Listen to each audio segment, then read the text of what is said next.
500 కోట్ల నగదు 170 కేజీల బంగారం ఇదంతా ఒక్కరి దగ్గరే పోగుబడిన సొమ్ము. టీటీడీ సభ్యుడిగా పనిచేసిన తమిళనాడు కాంట్రాక్టర్ శేఖర్ రెడ్డి ఆస్తులు తవ్విన కొద్దీ బయటపడుతున్నాయి. వీటిని చూసి ఐటీ అధికారులే అవాక్కవుతున్నారు.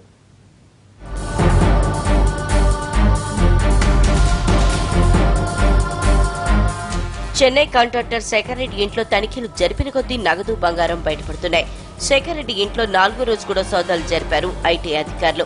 ఇప్పటి వరకు జరిపిన తనిఖీల్లో 500 కోట్లకు పైగా నగదు లభించింది. 173 కేజీల బంగారాన్ని స్వాధీనం చేసుకున్నారు. శేఖర్ రెడ్డి, శ్రీనివాస్ రెడ్డి, ప్రేమ్ రెడ్డి ఇళ్లలో సోదాలు జరిపిన అధికారులు సుమారు 1000 కోట్లకు పైగా విలువైన ఆస్తుల డాక్యుమెంట్లు స్వాధీనం చేసుకున్నారు. 17 బ్యాంక్ అకౌంట్లను సీజ్ చేశారు. ఈ అకౌంట్లకు సంబంధించి దాదాపు 25 మంది బ్యాంక్ మేనేజర్లను ప్రశ్నించారు.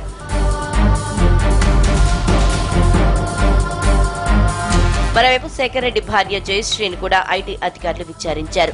కొత్త నోట్లు ఎలా వచ్చాయనే దానిపై ప్రశ్నించారు. ఆమె దగ్గర నుంచి కూడా పలు కీలక డాక్యుమెంట్లు స్వాధీనం చేసుకున్నారు.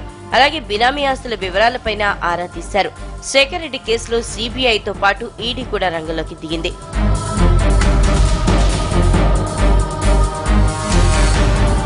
శేఖర్ రెడ్డి ఇంట్లో తవ్వుతున్న కొద్దీ బయటపడుతున్న ఆస్తుల్ని చూసి ఐటీ అధికారులకు కూడా మతిపోతోంది.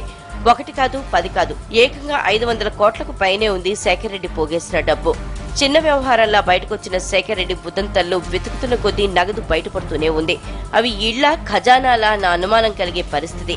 కార్లు, బంగ్లాల్లో కాటన్లు కొత్త నోట్ల కట్టలు బయటపడుతున్న తీరు చూసి ఐటీ ఆఫీసర్లు కూడా ఆశ్చర్యపోతున్నారు. ఎంత పవర్ చూపించి ఉంటే ఇన్ని కొత్త నోట్లు వస్తాయని ప్రజలు ఆశ్చర్యపోతున్నారు. 170 కేజీల బంగారం దొరికింది అంటే శేఖర్ రెడ్డి సంపాదన ఏ స్థాయిలో ఉందో అర్థం చేసుకోవచ్చు.